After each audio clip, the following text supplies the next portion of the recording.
ইংরেজ দার্শনিক Bertrand Russell বলেছিলেন, the fundamental cause of the trouble is that in the modern world the stupid are cocksure while the intelligent are full of doubt. Bertrand Russell তার 1933 খ্রিস্টাব্দে লেখা একটা প্রবন্ধ, the Triumph of stupidity. সেই প্রবন্ধে 1933 সালে 10ই মে যেটা প্রকাশিত হয়, দ্য নিউ ইয়র্ক আমেরিকান যে জায়গাটায় সেটা প্রকাশিত হয়, সেখানে হচ্ছে যে বেশ কিছু এসে ছিল তার মধ্যে, বা বেশ কিছু প্রবন্ধ ছিল তার মধ্যে এটা একটা ছিল, দ্য ট্রায়াম্প অফ স্টুপিডিটি, মানে মূর্খতার জয়। এই প্রবন্ধে তিনি এই কথাটা লিখেছিলেন, the fundamental cause of the trouble is that in the modern world the stupid are cocksure while the intelligent are full of doubt. এর অর্থটা কি দাঁড়ায়, যে পৃথিবীর বা আধুনিক বিশ্বের হচ্ছে সমস্যার মূলে যেটা আছে সেটা কি, সেটা হচ্ছে যারা মূর্খ তারা সব বিষয়ে বা সমস্ত বিষয়ে তারা অতিরিক্ত নিশ্চিত, আর যারা জ্ঞানী বা যারা মানে কোনো কিছু যুক্তি দিয়ে বিচার করেন, তারা সবসময় বা বুদ্ধিমানরা সবসময় কি সংশয়ে পরিপূর্ণ থাকেন।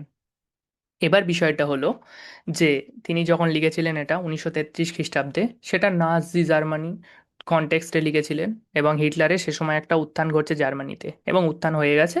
সেখানে অবশ্যই নাৎসি জার্মানি একটা বা নাৎসি যে পার্টিটা, সেই হিটলারের, সেটা একটা প্রভাব ফেলছে সেটা জার্মানিতে, এবং সেই কনটেক্সটে সেটা বার্ট্রান্ড রাসেল ওটা লেখেন। এবং সেটা পরে প্যারাফ্রেজ করে অনেক সময় এটাই বলা হয় যে fools are so sure of themselves while wise people are full of doubts, মানে হচ্ছে মূর্খরা হচ্ছে সমস্ত বিষয় হচ্ছে নিশ্চিত, যেখানে হচ্ছে কিনা যারা বুদ্ধিমান তারা সমস্ত বিষয়ে সংশয় করে।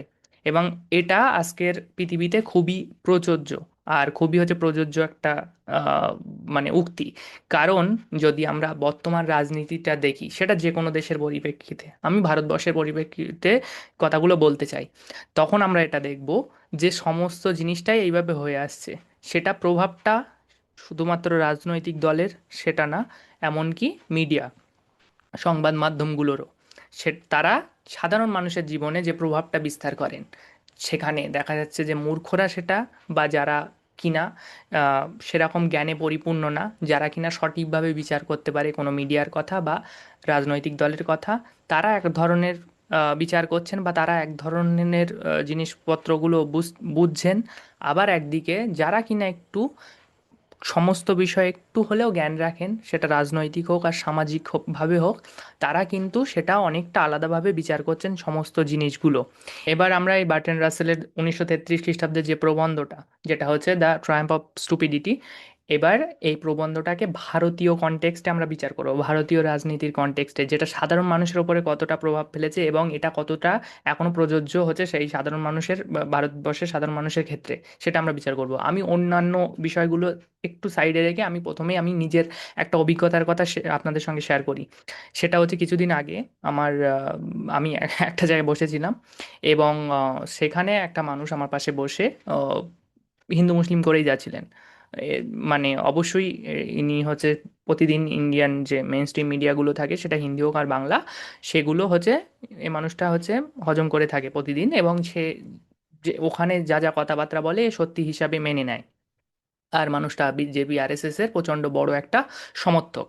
এবার বিষয়টা হচ্ছে তিনি মুসলিমদের নামে বাজে কথা বলেই যাচ্ছিলেন, এবং সেটা অন্যান্যভাবে ইয়ার্কির ছলে হোক বা অন্যান্যভাবে বলেই যাচ্ছিলেন, এবং পাশে তার এক দুজন ছিল, তারা ওটা শুনে যাচ্ছিল। আমার তারা আশা করি তারা বুঝতে পারছিল যে না, মুসলিমদেরকে ঠাট্টা তামাশা করছে, বাট সেটা তারাও খেলার ছলে নিল, মুসলিম হওয়া সত্ত্বেও। এবার বিষয়টা হলো, আমি যখন এই কথাগুলো তাকে শুনলাম, একটু হলেও তো বিরক্ত বোধ হলো, কারণ যে কোনো একটা পার্টিকুলার কমিউনিটিকে টার্গেট করা মানেই হচ্ছে ধর্মের বিষ ছড়ানো, সেটা যেভাবে হোক, কোনো একটা রাজনৈতিক দলের হয়ে বা কোনো একটা আদর্শের হয়ে, সেটা আরএসএস হোক বা বিজেপির হোক। এবার বিষয়টা হচ্ছে যে মানুষটা একটা সময় এটা প্রসঙ্গ টেনে আনলেন যে ভারতবর্ষে আইনটা সবার জন্য সমান, তো যে কিনা অপরাধ করবে তাকে জেলে ঢোকানো হবে, এরকম। এবার তার ওই কথাটা আমি আর নিতে পারিনি, তো তখন আমি সাধারণভাবে ওনাকে বলি, আপনি এর কথাটা ভুল বলছেন, যে ভারতের আইন সবার জন্য সমান নয়, যদি সবার জন্য সমান হতো তাহলে এমন এমন কিছু মানুষ জেলে আছেন, তারা জীবনেও জেলে থাকতেন না, বরং অন্যরা জেলে থাকতেন তার জায়গায়। এবার বিষয়টা হচ্ছে, আমি উমার খালিদ বলে একজনের প্রসঙ্গ টানি। উমার খালিদ সম্পর্কে যারা একটু হলেও অবগত, তারা এটা জানেন যে উমার খালিদ কে, বা তিনি কি জন্য জেলে গেছেন আর কি কারণে তাকে জেলে ঢোকানো হয়েছে। তো উমার খালিদ কে যারা চেনেন না তাদের জন্য এটুকুই বলা যে উমর খালিদ হচ্ছে একজন মানে JNU pass out, JNU Jawaharlal Nehru university থেকে পাস আউট, তিনি পিএইচডি করেছেন ওখান থেকে, এবং হচ্ছে তিনি সারা জীবনই হচ্ছে মানবাধিকার নিয়ে লড়েছেন। আহ, তো এবার তিনি জেল কাটাচ্ছেন হচ্ছে 6 থেকে 7 বছর হবে। তো করোনার সময় তাকে জেলে পাঠায় বিজেপি সরকার। এবং হচ্ছে তার অপরাধটা এটুকু যে মানুষকে তিনি জাগ্রত করছিলেন, হিন্দু মুসলিমদের যাতে একত্রিত করার চেষ্টা করছিলেন, এটাই তার দোষ ছিল মূলত। এবার সেই দোষেই তাকে জেলে পাঠানো হয়। এবার বিষয়টা হচ্ছে যে তিনি সারা জীবন মানুষের হয়ে কাজ করেছেন এবং হচ্ছে এখনও জেল থেকেও তিনি কাজ চালিয়ে যাচ্ছেন যতটা সম্ভব, চেষ্টা করে যাচ্ছেন। এবং তার একটা খুব সম্প্রতি একটা বইও পাবলিশড হয়েছে, যেটার নাম হচ্ছে ফ্র্যাকচার্ড কমিউনিটি, যেটা কিনা তিনি আদিবাসীদের হয়ে লিখেছেন, যেটা কিনা তার পিএইচডি থিসিস ছিল, যেটা বইরূপে প্রকাশিত হয়েছে, যেটা আপনারা পড়তে পারেন। এবার বিষয়টা কাট্টু, আমি এই মানুষটার কথায় আসি। এবার যখনই উমার খালিদের প্রসঙ্গ আমি তুললাম, যে এই মানুষটা কেন জেলে আছে সেটা কি বোঝাতে পারেন উনি? তো উনি, আমি প্রথম কথা এটা আশা করিনি যে উনি ওনার নাম শুনেছেন, উমার খালিদের নাম শুনেছেন। তো এবার উনি শুনেছেন, কোথা থেকে শুনেছেন সেটা কোনো গদি মিডিয়া, ভারতের কোনো গদি মিডিয়ার কাছ থেকেই শুনেছেন। এবং এক কথায় তিনি বলে দিলেন ও একজন টেররিস্ট। এবং এটা খুবই প্রচলিত যে একটা মুসলিম মানেই, এবং সে জেল কাটছে মানে, বা সে যদি কোনো কিছু কারণে জেলে যেতে থাকে, তাহলে সেটা অবশ্যই ভারতের কনটেক্সটে যে কোনো মানুষই যারা কিনা বিজেপির বা আরএসএস এর সমর্থক, তারা খুব তাড়াতাড়ি তাকে জঙ্গি বা টেররিস্ট আখ্যা দিয়ে দেন, এবং এই মানুষটাও সেটা করলেন ওখানে। আমি প্রত্যুত্তরে এটাই বললাম, যদি সে টেররিস্ট হয়, তাহলে এই যে টেররিস্ট কার্যকলাপের সঙ্গে বক্তব্য বা বিভিন্ন কথাবার্তা যেসব বিজেপি বা আরএসএস এর লোকরা বলেন, তাহলে তাদেরও হয়তো সমানভাবে জেলে যাওয়ার কথা। কারণ হচ্ছে উমার খালিদ এমন কোনো বক্তব্য কোনোদিন প্রকাশ করেননি বা কোনো জনসমক্ষে বলেননি যার জন্য তাকে টেররিস্ট বা অন্য কিছু বলা হবে। তাহলে দেখা গেল মানুষটা হচ্ছে এই যে মিডিয়া, মেইন স্ট্রিম যে মিডিয়া, সে মিডিয়ার কথাগুলো হজম করে প্রতিনিয়ত, আর সেইভাবেই সে বিজেপি আর আরএসএস এর একটা সমর্থক হয়ে উঠেছে দিনের পর মানে দিন। মানে তাদের কথাটা হজম করে, এবং সেই নেতা, সেটা প্রধানমন্ত্রী হোক বা অন্যান্য মানুষদের কথাবার্তা শুনে। এবার এই মানুষদের কনটেক্সটে এটা বলা যায় যে এরা কিভাবে, যে মেইন স্ট্রিম মিডিয়াটা আছে ভারতের, যে হচ্ছে মিডিয়া যারা পুঁজিপতিদের দ্বারা পরিচালিত, আম্বানি আদানির দ্বারা পরিচালিত, বা কোনো পার্টিকুলার আইডিওলজিকে ফলো করে এবং হচ্ছে কোনো একটা পার্টিকুলার দলকে সমর্থন করে, তাদের দ্বারা হচ্ছে কতটা প্রভাবিত এটা বুঝতে হবে। এটা কিন্তু আমার এই যে অভিজ্ঞতা হয়েছে বলে একটা মানুষের অভিজ্ঞতা বা একটা মানুষের কথা না, এটা কিন্তু ভারতবর্ষে কোটি কোটি মানুষ আছে যারা কিনা এই আদর্শে বা এই পার্টিকুলার চিন্তাভাবনায় বিশ্বাসী, যে একটা মুসলিম জেলে যাচ্ছে বলে বা একটা মুসলিম মানুষ মানে সে হচ্ছে টেররিস্ট হতে পারে, সে কিনা শুধুমাত্র যে সরকারের বিরুদ্ধে কথা বলছে তাই, বা হিন্দু মুসলিম একত্রিত করছে বলে তাই। একটা মিডিয়া বা সংবাদ মাধ্যম তাদের একটা লেভেল লাগিয়ে দিচ্ছে যে টেররিস্ট বা জঙ্গি এরা, তো তারা তাদের কথায় বিশ্বাস করে চলে আসছে। এটা হচ্ছে একটা ব্যাপার। এই যে মানুষগুলো, এরা কিন্তু কোনোদিন এই যে মিডিয়াগুলোকে বা এই রাজনৈতিক ব্যক্তিত্বগুলোকে, এদেরকে কোনোদিন প্রশ্ন চিহ্নে দেখে না, কোনোদিন সংশয়ের চোখে দেখে না, যে কিনা না এরা ভুল হতে পারে, আমি একটু বিচার করে দেখি মানুষটা কেমন, আমি একটু পড়ে দেখি এর কথাটা, আমি একটু শুনে দেখি এর বক্তব্যগুলো, তাহলে অনেকটা বোঝা যাবে যে এই মানুষটা কাদের হয়ে কাজ করছে বা কী জন্য কাজ করছে সমাজে। এবার বিষয়টা এটাই আসি, যে আমি আগেই বললাম যে এটা শুধু এই মানুষের কথা না, আরও অন্য মানুষের। এবার এখানে শুধু ধর্মটাকে এক করলে হয় না, যে কোনো মানুষ, সেটা সাধারণ মানুষ হোক, সেটা হিন্দু হোক, মুসলিম হোক, ক্রিশ্চিয়ান হোক, তারা কিন্তু আধুনিক সমাজে এই যে সোশ্যাল মিডিয়া বা মিডিয়ার দ্বারা এতটা বেশি প্রভাবিত, যে তারা যখনই যা সংবাদ শুনছে, যখনই যা শুনছে কিছু, সেটা ফেসবুক হোক, ইউটিউব হোক, বা অন্যান্য মানে সামাজিক মাধ্যমে, সেটা কিন্তু তারা বিশ্বাস করে চলে আসছে। তারা কিন্তু প্রশ্ন করছে না কোনো, যে না এটা ঠিক হতে পারে, ভুল হতে পারে কি না। একটা মধ্যবয়সী যে কোনো একটা লোককে দেখবেন যে একটা ফেসবুকে একটা কিছু পড়বে, পড়ে হয়তো এক কথায় বলে দেবে যে কালকে এটা হতে চলেছে, ওটা হতে চলেছে। কেন? কারণ কোনো একটা লেখা তারা পড়েছে, আদেও দেখলো না কোন সোর্স থেকে আসছে, সূত্রটা কি, কোনো সংবাদ মাধ্যম থেকে আসছে কিনা, কোনো অন্য অন্য জায়গা থেকে আসছে না, কেউ উল্টোপাল্টা কমেন্ট করেছে কিনা।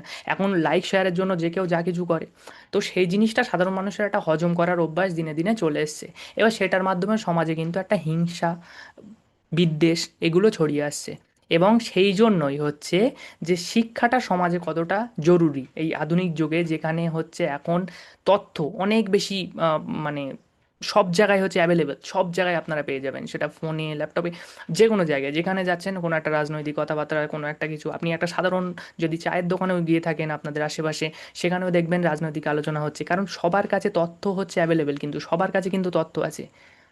এই জিনিসটা মানতে হবে আপনার, কারণ হচ্ছে আপনি যে পড়াশুনো জানেন বা আপনি পড়াশুনো করছেন, তার মানে এটা না যে আপনার কাছে শুধু তথ্যটা আছে, অন্যদের কাছে তথ্য নেই, কারণ সবার কাছে তথ্য আছে, সবার কাছে স্মার্টফোন আছে, এই জন্য। এবার বিষয়টা হলো, এই যে সাধারণ মানুষগুলো এরা যে তথ্যগুলো হজম করছে, সেই তথ্যগুলো হচ্ছে কাউন্টার করা অনেকটা বেশি চ্যালেঞ্জিং এই কারণে হয়ে দাঁড়িয়েছে, কারণ তারা যে ফোনে দেখছে বা অন্য অন্য জায়গায় রেডিওই শুনছে বা টিভিতে দেখছে, এই জিনিসগুলো এগুলোর কাউন্টার করা এই জন্য মুশকিল, কারণ তারা তো দেখছে কেউ একজন বলছে।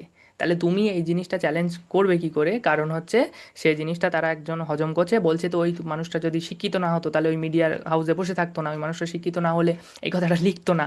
এই জিনিসটা এরা তো এটা বিচার করতে পারে না যে ওই মানুষটা তাদের হয়ে কাজ করছে, কোনো পুঁজিপতির হয়ে কাজ করছে বা কোনো একটা নির্দিষ্ট দলের হয়ে কাজ করছে। সেই হচ্ছে বিষয়টা। সেখানে যে সাধারণ মানুষের এই যে কথা, মানে কোনো জিনিস গ্রহণ করা, কোনো জিনিস হজম করা, যে জিনিসটা বার্টন রাসেল সেই সময়ও দেখেছিলেন জার্মানির মধ্যে কিছু মানুষের মধ্যে, যে না একটা মানুষ এতটা প্রভাবিত একটা আদর্শে, নাজি আদর্শে, যে কিনা তারা তার কথা মতো সমস্ত কিছু করছে, অন্যান্য মানুষের প্রতি বিদ্বেষ মানে ছড়াচ্ছে, হিংসা ছড়াচ্ছে এবং সেই কাজে লিপ্ত। আজকে যদি বিজেপি বা বিজেপির কোনো নেতা, হয়তো দেখা যাচ্ছে বা আরএসএসের কোনো নেতা হচ্ছে সাধারণভাবে মিডিয়াতে গিয়ে কিছু একটা উল্টোপাল্টা বলে দিল মুসলিম বা খ্রিস্টিয়ানদের বিরুদ্ধে, তারা কিন্তু একটা জোট, একটা দল জোট বাঁধবে যে না মুসলিম বা খ্রিস্টিয়ানদের বিরুদ্ধে কোনো কিছু কাজ করার জন্য। এবার বিষয়টা হচ্ছে এটা, তখন যে বিজেপির নেতাটা কোনো কথা বলছে উল্টোপাল্টা, সেটা যে কোনো মানে কিছুর বিরুদ্ধে হোক, সেটা দেশের বিরুদ্ধে হোক বা কোনো মহিলাদের বিরুদ্ধে হোক বা কোনো কিছুর বিরুদ্ধে হোক, তখন কিন্তু সেটা তারা দেখছে না, সেটা হচ্ছে তারা অন্যভাবে এড়িয়ে যাচ্ছে বা তারা কোনোভাবে হচ্ছে জয় শ্রীরাম বলছে এগিয়ে যাচ্ছে। কিন্তু বিষয়টা হচ্ছে, যখন এটা অন্য কেউ করছে তখন সেই জিনিসটা নিয়ে এদের অনেকটা বেশি মাতামাতি। এই সাধারণ যে জনগণ, সাধারণ যে বিজেপি, সাধারণ যে আরএসএস সাপোর্টার, তাদের এত বেশি কেন মাতামাতি? তার কারণ এরা অলরেডি মানে এদের মগজধোলাই হয়ে আছে কোনো মিডিয়া হাউস দ্বারা, কোনো রাজনৈতিক ব্যক্তিত্ব দ্বারা, কোনো হচ্ছে পলিটিক্যাল মানে পার্টি দ্বারা বা কোনো একটা নির্দিষ্ট আদর্শ দ্বারা, সে যে কোনো একটা দল হতে পারে। এবার বিষয়টা হচ্ছে যে রাসেল কেন এতটা মানে জোর দিয়েছিলেন এই কথাটায়, যে হচ্ছে মানে এই সমস্যাটাই হচ্ছে সবচেয়ে বড় সমস্যা আধুনিক বিশ্বে। তখন 1933 সালে দাঁড়িয়ে তিনি এই কথাটা বলছেন, আজকে 2026 সালে দাঁড়িয়ে এই কথাটা আরও বেশি প্রযোজ্য কেন? তার কারণ হচ্ছে যে এই যে সংশয় মানুষের মধ্যে যতক্ষণ না থাকবে, সাধারণ মানুষ যতক্ষণ না সংশয়ের চোখে কোনো কিছু না দেখবে, যে কোনো একটা নেতা বক্তব্য দিচ্ছে আর আমি এটা মেনে নিলাম, বা কোনো একটা মিডিয়া হাউসে একটা কথা বলছে আর আমি এটা মেনে নিলাম, এই জিনিসটা হচ্ছে যদি করা বন্ধ না হয়, সমাজে এই হিংসা বা সমাজে এইসব বিদ্বেষগুলো ছড়াতেই থাকবে। আর এতে লাভটা কাদের হবে? ওই যে পলিটিক্যাল দলগুলোর, মিডিয়া হাউসগুলোর। তার কারণ হচ্ছে যে ওরা জানে যে এই যে যদি বিদ্বেষটা, এই যে যদি হিংসাটা আমরা ছড়াতে পারি, তাহলে আমাদের জয়। সাধারণ মানুষের কী হলো সেটাই তো তাদের কোনো দিন কিছু এসে যাচ্ছে না।